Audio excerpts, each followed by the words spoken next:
Yeah, but they couldn't have won unless certain things happened. Okay, you tell me. So we could say, yeah, what if the British won? Then they would have had colonies in the New World. I mean, isn't that a fascinating story? What's up, everybody? Welcome to A Conversation with Colin. I'm Greg, and this is my roommate, Colin. Now, sometimes this big old chap, he says crazy things. So every Tuesday and Thursday, I reach into my random topic pile, pull one out, toss it at him, and we talk it out for your amusement. If you like that, like the video, submit your topics below, subscribe to the channel, and just say how good we look in the comments. We like that. Colin, you ready? Yes. Today's topic of conversation is, what if the British won the Revolutionary War? Submitted by FPSShark. What if the British won the Revolutionary War? Yeah. Well, I mean, so he wants you to put on your alternate history cap here. Okay. Of course, everyone knows the British won. No, I'm sorry, the British lost the Revolutionary War. Yes. In roughly 1776. No, they didn't lose in 1776. When did they lose? They signed the treaty in 1783. They lost really in 1781 at Yorktown. Okay. But they signed this Treaty of Paris in 1783. So that doesn't happen. None of that happens. The British win. They should have won. Colonies, but they were underprepared. There were some farmers with guns. They could have won. I mean, that's the thing. They could have won. Why didn't they win? All right, so we're really gonna get into the weeds here on this one, Greg. Yeah, that's fine. That's what people tune in for. I don't care what my producers say. Where do I even begin? So I guess let's stick to it. Just what if the British won? yeah, but they couldn't have won unless certain things happened. Okay, you tell me. so we could say, yeah, what if the British won? Then they would have had colonies in the New World. I mean, isn't that a fascinating story? They should have subscribed. Like, subscribe, and share. No, I think we would have turned out to be a country more like Canada in the sense, Canada is still affiliated with the United Kingdom. We invaded Canada, during the War of 1812, but that was after the Revolution, obviously. But I think we would have been more of like that, like maybe a protectorate or something like that. Like they're an independent country, but they're the Queen of England is still the Queen of Canada. Yeah. So this all began. Do you know why the Revolutionary War? How the Revolutionary War really began, Greg? No, not really. No taxation without representation. No. Okay, go and drop the French and Indian War. Okay.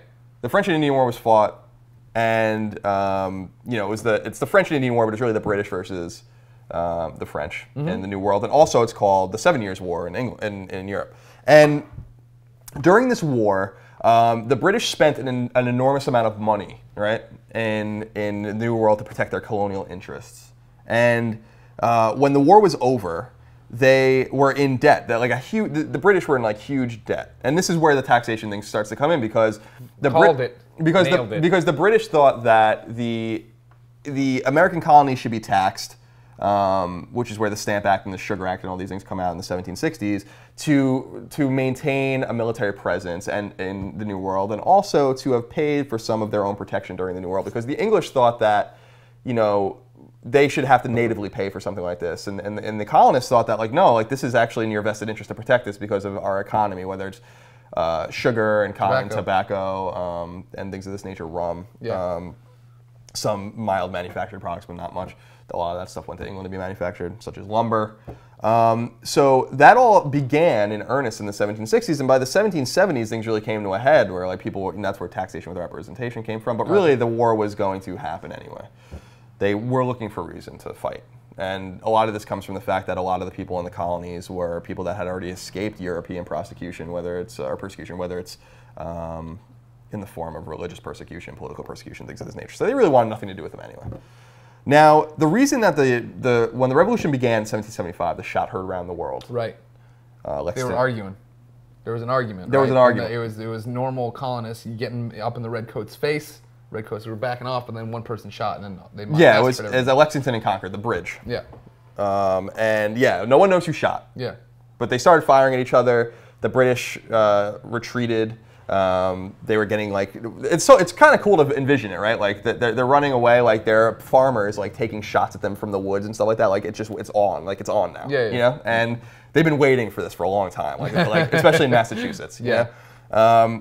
So, fast forward to 1783, the war's over, but we got to that point because the British looked at the revolution as a civil war, and a lot of people don't know about, really think about it or know that, is that the English look at the American Revolution as a civil war. We look at it as a political, violent revolution. And a lot of people, such as Edmund Burke, who is a famous 18th century English political philosopher and member of Parliament in England, didn't want to fight, and they didn't think that they should be fighting their own countrymen, that we should just let them go. And because of this, kind of divisiveness that grew over time when the money started stacking up again, because we weren't only being taxed, but now we were making them spend even more money than they did during the French and Indian War. And when the French got involved to stick it to the British because of what happened in the French and Indian War. We saw that in the Patriot. Yes, of course. So things of this nature, like it's almost impossible to imagine the British having won. I mean, like what if the British won? Like, it's boring. The British would have won, and that would have been the end of that. You know, like. But I mean, like, what would I can't picture the country. So we're just another Canada. Is like New York still like skyscrapers and stuff? You think, or I don't know. I mean, it's hard to say. Like you assume that's like what I'm worried about. British in charge. New York still have skyscrapers? Question mark. New York was a huge British stronghold during the Revolution, so it would have been a sort like. So we're assuming we fought the Revolution and lost, right? Right. That's right. That's what FPSShark is saying. So like, yeah, New York was like very loyalist and would have been focused in terms of growth and stuff like that. Eventually, the United States would have become its own country, but I don't know like how you get to that point. You know? Do you think we would have expanded as quickly? Would we have San Francisco like this? No, probably not. I mean, the West would have been wide open for other countries to have taken advantage of. I mean, the Louisiana Purchase, for instance, that happened legally or whatever, but a lot of the Manifest Destiny expansion westward was really driven by American, need to expand. So like everything would have happened differently. Like I don't think that I think the more interesting question is not what if the British won the Revolution, but how would that like have happened? Because like I said, like if they wanted to spend the money, if they really wanted to fight us and like really wanted to take it to us, they were the best trained, best armed, most disciplined army in the entire world, and they had at their disposal enough money to hire Hessian mercenaries and like all sorts of really hardened soldiers. Yeah, like they could have won. They didn't want to. It's hard for a lot of people to understand that. Like it's just like we fought. We were losing in 1775, 1776, getting our asses kicked all the way from Massachusetts. The war like moved down to Connecticut and New York. The Battle of Long Island, Battle of Brooklyn, like. All of these things, we were getting our asses beat. That's when the George Washington, all those guys, retreated for that famous winter in 1776, crossed the Delaware, killed the Hessians in their sleep, totally guerrilla style, like not okay to do. Like that's the other thing is that we were willing to fight in a way that the British were not willing to fight. Like we broke all of the rules of war to fight, and that is in the Patriot, and that's true. Like the British wanted to meet us in columns on the battlefield. We had no interest in doing that. Like and when we did it, we lost. Because we're badasses. So like, what did we do? We crossed the Delaware and we killed the Hessians while they're sleeping. Dope. Like that's like.